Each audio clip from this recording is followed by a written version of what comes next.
Assalamualaikum warahmatullahi wabarakatuh. Apa kabar untuk seluruh pemirsa video saya dari Sabang sampai Merauke? Semoga selalu diberi keberkahan, rahmat, dimudahkan segala urusannya, dimudahkan rezekinya, diberi kesehatan oleh Allah Subhanahu wa Ta'ala, serta diberi hidayah oleh Allah Subhanahu wa Ta'ala untuk orang-orang yang belum mendapatkannya. Dalam kesempatan kali ini, saya tertarik untuk mengkritisi satu ceramah dari Lora Ismail, cucu dari Syekhona Khalil Bangkalan, seorang ulama, guru dari ulama-ulama pribumi. Dalam acara yang kemarin digelar, yaitu Ziarah Kubro di Winongan, ini Lora Ismail mendapat kesempatan untuk berceramah di hadapan para jamaah. Dan ada beberapa hal yang saya tertarik untuk mengkritisi dari apa yang disampaikan oleh Lora Ismail tersebut. Namun sebelum masuk pada pembahasan, untuk seluruh penonton dari manapun semua yang belum subscribe channel saya, bisa tekan tombol subscribe, kemudian like, serta share video ini ke teman-teman semua, agar yang belum tahu menjadi tahu. Yakinlah bahwa munculnya channel ini semata-mata untuk memberi edukasi kepada seluruh umat muslim di Indonesia, agar tidak selalu terjerat oleh doktrin-doktrin sesat yang dilancarkan oleh klan atau golongan yang mengklaim dirinya sebagai keturunan Rasulullah dengan mengatasnamakan agama. Sebagai bahan untuk pembahasan kali ini, maka terlebih dulu akan saya tampilkan cuplikan ceramah dari Lora Ismail dalam acara Ziarah Kubro kemarin di Winongan. Penonton bisa simak video yang akan saya tampilkan berikut ini. Alhamdulillah, puji dan puja syukur kepada Allah Subhanahu wa Ta'ala. Di sore hari ini Allah berikan saya nikmat yang sangat luar biasa untuk menjalin ikatan indah, ikatan erat yang telah terjalin antara para ulama, para kiai, para habaib min sadatina al-Ba'alawi mulai sejak dulu kala, mulai sejak puluhan bahkan ratusan tahun yang lalu. Kita diajarkan oleh para guru kita, para orang tua kita untuk mempertahankan ikatan erat dengan para kiai. Maka dari itu saya sering menyampaikan, selama ini saya termasuk lantang bersuara di dalam membela para habaib min sadatina al-Ba'alawi. Saya katakan, saya tidak lain tidak bukan hanya mengamalkan pesan baginda Nabi Muhammad SAW yang pernah menyampaikan, inna abarral birri ayyasilar rajulu ahlawuddi abihi. Seorang anak, seorang generasi penerus itu menjalin kembali ikatan yang telah terjalin di antara para orang tuanya, di antara para pendahulunya. Dan saya tahu betul, para rawuh, para hadirin, saya sebagai sekretaris katib dari tim Turas Syekhona Khalil Bangkalan, saya tahu betul dari manuskrip-manuskrip yang selama ini kami temukan yang berkaitan dengan orang tua kami, leluhur kami, guru kami yang hari ini baru dinobatkan sebagai pahlawan nasional, yaitu Syekhona Khalil bin Abdul Latif Al-Bangkalani. Beliau ini punya ikatan yang sangat istimewa dengan para habaib Ba'alawi di masa hidup beliau. Saya pernah membuat tulisan, itu berjudul, para hadirin, lingkaran habaib Ba'alawi dalam kehidupan Syekhona Khalil Bangkalan. Di sana jelas datanya, ditulis oleh Syekh Yasin bin Isa Al-Fadani. Banyak sekali, belasan atau mungkin puluhan habaib yang pernah berguru kepada Syekhona Khalil Bangkalan, termasuk kakek dari Habib Jindan, Al-Habib Salim, Habib Salim bin Ahmad bin Jindan, ya, dan termasuk banyak para habaib yang lain yang jumlahnya saya tulis ada sekitar 20 habaib. Itu semuanya pernah berguru kepada Syekhona Khalil Bangkalan. Dan juga beliau yang sampai sekarang kami temukan datanya, manuskripnya, termasuk amalan favorit Syekhona Khalil itu adalah Ratibul Haddad, yang bahkan saking berta'alluqnya beliau dengan Ratib Haddad, itu Ratib Haddad beliau tulis berkali-kali dengan tangan beliau, ya, beliau bagikan kepada para keluarga beliau, kepada para istri beliau, dan beliau maknai mulai awal sampai akhir itu Ratib Haddad beliau maknai dengan pegon Jawa. Dan yang istimewa dari Ratib Haddad beliau di situ, yang beliau tuliskan Ratib Fatihahnya bukan hanya untuk para sadah Ba'alawi saja. Di situ ada tertib Fatihah untuk tentunya Sahib Ratib Al-Faqih Al-Habib Abdullah bin Alawi Haddad. Ada juga Fatihah tentunya untuk Al-Imam Al-Faqih Al-Muqaddam Muhammad bin Alawi Ba'alawi wa usulihi wa furu'ihi. Juga di situ beliau tambahkan tertib Fatihah untuk para aulia yang lain, termasuk di situ yang beliau tulis adalah untuk Syekh Ibrahim Al-Bajuri, yang juga konon juga merupakan salah satu guru dari Syekhona Khalil Bangkalan. Ini mengajarkan kepada kita para hadirin, para rawuh, dari tertib Fatihah yang beliau tulis sendiri kepada Abdul Qadir Al-Jilani, Syekh Abdul Hasan Asy-Syadzili, As-Sayyid Ahmad Ar-Rifai, bahwa kita ya golongan Ahlus Sunnah wal Jamaah, manhaj kita mulai sejak dulu ini adalah mencintai orang-orang soleh, orang-orang alim, aina makanu haitsu makanu, dimanapun dan dari manapun mereka berada, entah itu dari Indonesia, entah itu dari Yaman, dari Mesir, dari Irak, pribumi, prilangit, dan lain sebagainya. Selama itu adalah orang alim, orang soleh, para kekasih Allah, kita wajib untuk mencintai mereka. Maka para hadirin, para rawuh yang juga sampai sekarang masih saya ingat, itu adalah surat yang sangat indah sekali, ya, saling surat menyurat antara Syekhona Khalil dengan para habaib pada waktu itu. Salah satunya adalah Al-Habib Alwi bin Segaf As-Segaf Kebon Agung. Itu surat yang sangat luar biasa yang menunjukkan betapa indahnya ikatan hubungan para habaib dengan para kiai di masa itu.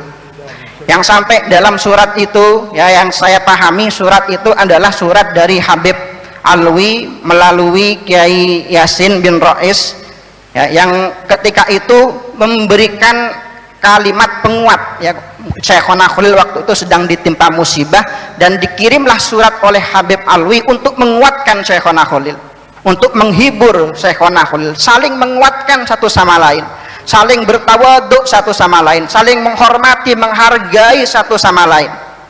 Bahkan dalam surat itu beliau tuliskan, ya, ditulis oleh menantu beliau sebagai sekretarisnya, yaitu Kiai Muntaha. Di situ Syekhona Khalil menyampaikan, wa musalliman wa muqabbilan anamilakumus syarifah, dari kejauhan saya sampaikan salam untuk panjenengan Habib Alwi, dan dari kejauhan saya juga menyucup jari jemari panjenengan Habib Alwi As-Segaf. Setelah kita menyaksikan bersama ceramah dari Lora Ismail, ada 4 poin yang saya tertarik untuk mengkritisinya, yaitu poin pertama terkait alasan kenapa Lora Ismail begitu vokal dalam membela nasab Ba'alawi.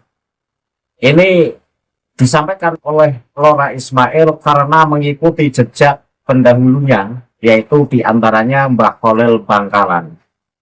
Jadi dengan alasan semacam ini, maka Lora Ismail ini getol membela ketersambungan nasab Ba'alawi. Padahal seperti yang kita tahu, kedekatan sesepuh-sesepuh kita, termasuk Mbah Khalil Bangkalan, Mbah Hasyim Asy'ari, dan ulama-ulama sezamannya, ini bukan berarti beliau-beliau ini mengisbat nasab Ba'alawi. Ini perlu dipahami bersama-sama, bahwa karena para habib di era Mbah Khalil atau di era Mbah Hasyim Asy'ari ini levelnya sama-sama ulama, maka antara ulama A dan ulama B ini menjaga keakraban, menjaga kedekatan. Nah, ini sudah menjadi hal yang lumrah, bahkan sampai era sekarang pun begitu. Ulama A dan ulama B ini ya menjaga hubungan keakraban dan menjaga hubungan kekerabatan. Jangan hanya ketika Mbah Khalil Bangkalan yang kita akui bersama bahwa Mbah Khalil Bangkalan ini alim, tetapi untuk masalah nasab Alawi ini butuh kajian, butuh penelitian. Diawali dari rasa kecurigaan. Karena yang namanya penelitian ini harus didasari rasa kecurigaan. Maka akan muncullah satu penelitian, apakah Ba'alawi itu benar-benar nasabnya tersambung ke Rasulullah atau bukan. Lah kalau hanya sekedar ikut-ikutan pendahulu kita, sementara pendahulu kita ini tidak pernah terdengar meneliti apakah nasab Ba'alawi ini tersambung ke Rasulullah atau tidak. Nah ini namanya taklid buta. Dulu Mbah Hasyim Asy'ari, dulu Mbah Khalil Bangkalan ini menjaga hubungan keakraban dengan para Ba'alawi ya sebagai hablu minanas saja. Dan kebetulan dulu adalah para ulama dari kalangan Ba'alawi, apa salahnya ketika ulama A dan ulama B saling menjaga silaturahmi. Bahkan sampai sekarang pun, kalau kita menjaga silaturahmi kepada Ba'alawi, kepada sesama muslim, ini kan sebuah anjuran dari agama Islam, di mana agama Islam menganjurkan kita untuk menghormati satu sama lain.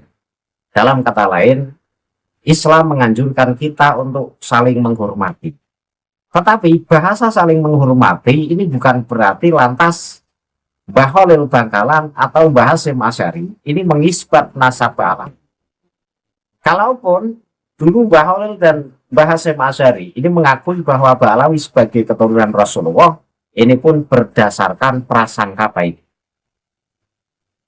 Karena zaman dulu belum ada yang patut dicurigai apakah nasab Ba'alawi nasabnya benar-benar tersambung ke Rasulullah atau tidak. Jadi warga NU ini termasuk warga yang sangat susah ketika muncul satu penemuan baru, di mana bertentangan dengan adat yang sudah mengakar sejak lama. Seperti salah satunya adalah nasab. Ketika pendahulu-pendahulu kita ini sudah mengakui bahwa Ba'alawi sebagai keturunan Rasulullah berdasarkan hanya modal prasangka baik, maka ketika ada penelitian yang mengatakan bahwa Ba'alawi bukan keturunan Rasulullah, ini susah sekali untuk menerimanya. Ini khususnya di kalangan NU.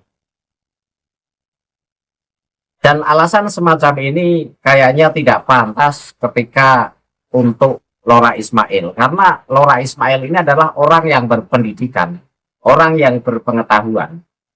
Mengakui nasab Ba'alawi hanya dengan modal mengekor kepada pendahulu-pendahulunya, ini ya tidak tepat. Seharusnya seorang Lora Ismail ini ya mengkaji dari berbagai sudut keilmuan, dari ilmu nasab, dari ilmu sejarah, mencari bukti-bukti ketersambungan nasab Ba'alawi. Kemudian yang tidak kalah penting adalah mengkaji karya-karya Ba'alawi yang penuh khurafat, sesat, dan menyesatkan. Ini yang paling penting. Kemudian, yang nomor dua yang perlu saya kritisi dari apa yang dikatakan oleh Lora Ismail adalah sesepuh-sesepuh kita sudah sejak ratusan tahun menjalin hubungan erat dengan para habib. Nah ini kan seperti tadi dalam poin yang pertama, bahwa memang ajaran Islam ini menganjurkan kepada semua pemeluknya untuk saling menghormati satu sama lain. Bahkan paparannya sangat luas, tidak hanya untuk sesama muslim saja. Selagi itu manusia, maka hargailah dan hormatilah. Itu ajaran Islam. Jadi bukan berarti menjaga hubungan, menjaga kedekatan dengan Ba'alawi, kemudian lantas disebut mengisbat, ini salah total. Karena saya belum pernah menemukan sebuah pernyataan penelitian baik dari Mbah Khalil Bangkalan maupun Mbah Hasyim Asy'ari yang benar-benar meneliti bahwa nasab Ba'alawi adalah nasabnya tersambung ke Rasulullah. Nah kalau kita hanya mengikuti bermodalkan husnudon saja yang tidak bisa. Kemudian poin yang ketiga yang disampaikan oleh Lora Ismail, alasan vokal dalam membela ketersambungan nasab Ba'alawi adalah bahwa manhaj ahli sunnah wal jamaah ini ajarannya mencintai para ulama dari manapun asalnya. Saya kira ini bukan hanya manhaj Ahlus Sunnah wal Jamaah. Jadi secara umum ini adalah ajaran Islam, di mana ajaran Islam ini memang menganjurkan kepada semua pemeluknya agar mencintai para ulama. Jadi bukan hanya ajaran Ahlus Sunnah wal Jamaah saja, tetapi ini adalah ajaran Islam, di mana Islam menganjurkan kepada semua pemeluknya agar mencintai dan menghargai kepada para ulama-ulamanya. Yang keempat, yang perlu saya kritisi dari pernyataan Lora Ismail adalah bahwa salah satu amalan favorit Mbah Khalil Bangkalan adalah Rotibul Haddad. Ya, walaupun setelah diteliti ternyata Rotibul Haddad ini hasil jiplakan dari rotibnya Syekh Rifai. Tetapi nggak masalah. Andai kan Rotibul Haddad ini adalah karya dari Imam Haddad dari ulama Ba'alawi, ini nggak masalah ketika diamalkan. Karena apa? Mengamalkan karya-karya dari ulama manapun, ini bukan berarti kita mengakui bahwa orang yang mengarang Rotibul Haddad adalah keturunan Nabi. Jadi perlu dibeda-bedakan mana kajian nasab dan mana kajian ilmu. Jangan dicampur adukan.